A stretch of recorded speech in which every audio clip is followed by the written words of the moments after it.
Seja bem-vindo ao meu canal, meu nome é Júnior Lopes, sou professor de Geografia. Na aula de hoje nós vamos falar do tema Formação Territorial do Brasil, as etnias. Tá? Lembrando que o público-alvo dessa aula são os alunos do 7º ano do ensino fundamental. Então nós vamos estar falando dos 3 principais grupos étnicos que contribuíram com a formação do território brasileiro. Né? Então, durante aproximadamente os 5 séculos, 3 grupos étnicos. O que é um grupo étnico? É um grupo de indivíduos que possui características que diferem dos demais, né? Características relacionadas aos costumes, mostrados principalmente na língua, nas crenças, tá? Na religião. Também se distingue um grupo étnico de outro. Então, durante esses 5 séculos, os 3 principais grupos étnicos que contribuíram com a formação territorial do Brasil foram os indígenas, os índios, que aqui já habitavam há muito tempo, né? Os negros africanos, que vieram para cá de forma involuntária, como escravos, trazidos principalmente no período do século XVI ao século XIX, tá? E temos também os brancos europeus, com destaque aos que chegaram no século XVI, né? Nós temos os portugueses, vale destacar também a presença de espanhóis, de italianos e de alemães. Foram os principais grupos de europeus significativos durante esses 5 séculos, tá? Então, com esses 3 grupos étnicos, houve o que aqui no nosso país? A chamada miscigenação, o cruzamento de raças e de etnias, né? Com isso, oficialmente, nós temos no nosso país os mestiços, também chamados de pardos, que são formados, né? E também nós temos os mulatos, que são formados por negros mais os brancos. Nós temos o caboclo, ou mameluco, que é formado pelo cruzamento do indígena mais branco. E nós temos o cafuzo, que é formado também pelo indígena mais o negro. Tá?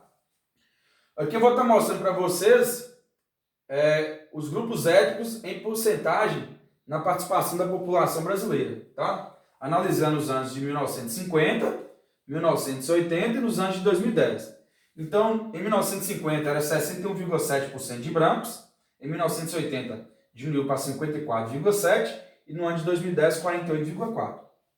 De negros, 11% em 1950, 5,9% em 1980 e 6,8% no ano de 2010. De pardos, 26,5% no ano de 1950, 38,5% no ano de 1980 e 43,8% no ano de 2010. Os amarelos ou indígenas, 0,6% em 1950, 0,6% em 1980 e 0,9% no ano de 2010. Não declarados, 0,2% em 1950, 0,3% em 1980 e 0,1% no ano de 2010. Tá? Então, de acordo com esses dados aqui da tabela, eles mostram o quê? Que o Brasil não é um país de maioria branca ou de origem europeia, tá? Como se pensava antigamente. Os dados de censos anteriores exageravam no número de brancos, tá? Então, como a gente pode voltar aqui, os números de branco em porcentagem da população brasileira eram muito grandes, né?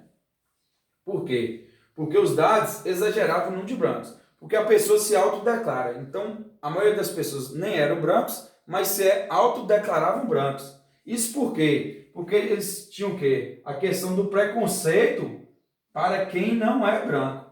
Então, por existir esse preconceito, mesmo que não era branco, se declarava branco. Né? Por isso, uma grande porcentagem de brancos na população. Com o passar do tempo, o que aconteceu? Isso mudou, né? Porque houve muitas campanhas de valorização, principalmente dos afrodescendentes e também dos indígenas. Né? Com isso, atualmente, são poucos os que têm receio, tá? Poucos que têm o receio, que têm medo de declarar que é um ancestral de um afrodescendente, do indígena, né?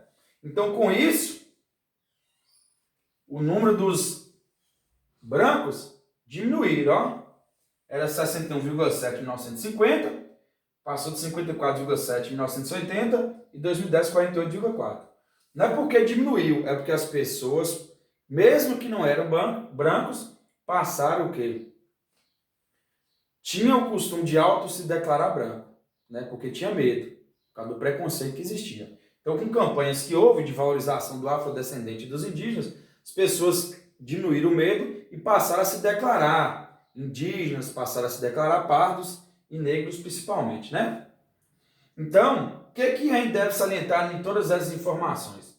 Que a população brasileira é bastante miscigenada, tá? Fruto, né, de 3 etnias diferentes, dos indígenas, negros e brancos europeus. Então, por isso que o brasileiro é diferenciado, principalmente fisicamente, em comparado com outras nações e os habitantes de outros países do mundo, né? Nós somos privilegiados nesse sentido aí, tá bom? Espero que vocês tenham gostado dessa aula. Vocês podem estar curtindo, compartilhando, dá o like. E se não é inscrito, vocês podem inscrever no canal. Ok? Meu muito obrigado.